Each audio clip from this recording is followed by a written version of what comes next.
Police now have to answer whether the brothers were linked to an extremist group headed by Russia's most wanted man, the Chechen Islamist militant Doku Umarov. The suspect's family claim they have been under FBI surveillance for the past 5 years and refuse to believe the young men carried out the atrocity. RT travelled to the North Caucasus, where the brothers' parents now live, to learn more about their background.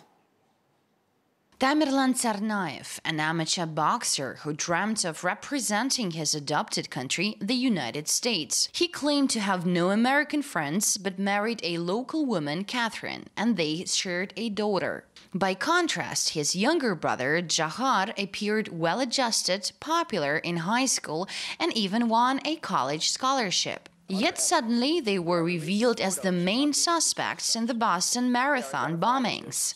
Their father was the first to step up to claim his two boys were set up. I'm confident in my children's innocence. I'm not sure what happened there, only God knows.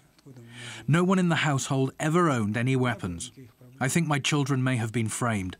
Their mother, Zubidat, shared her biggest suspicion, telling RT that her family was under constant FBI surveillance, raising the question why her sons were not stopped if they were supposedly planning terrorism. In our house, nobody talked about the terrorism, and my son, Tamerlan, got involved in the religion 5 years ago.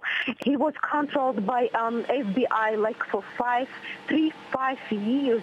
They knew what my son was doing. They knew what actions and what the sites on the internet he was going. How could this happen? How could they? They were controlling every step of him. Never, ever, this is not true. My two sons are innocent. Ethnically Chechen, the Tsarnaev family first moved from Kyrgyzstan to Dagestan, a republic in Russia's North Caucasus. This is the house where the brothers' parents live, but now there is no one here.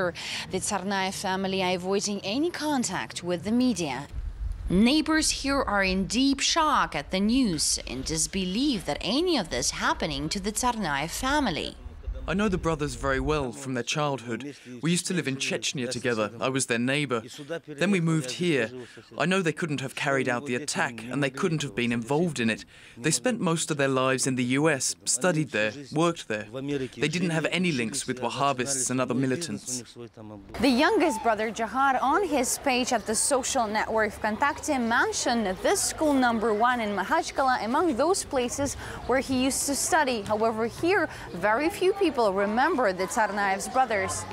The family came to Dagestan in September 2001. The boys were enrolled at our school, then they apparently managed to get papers to leave Dagestan. They left in less than a year, they didn't spend a long time here, and they didn't grow up here.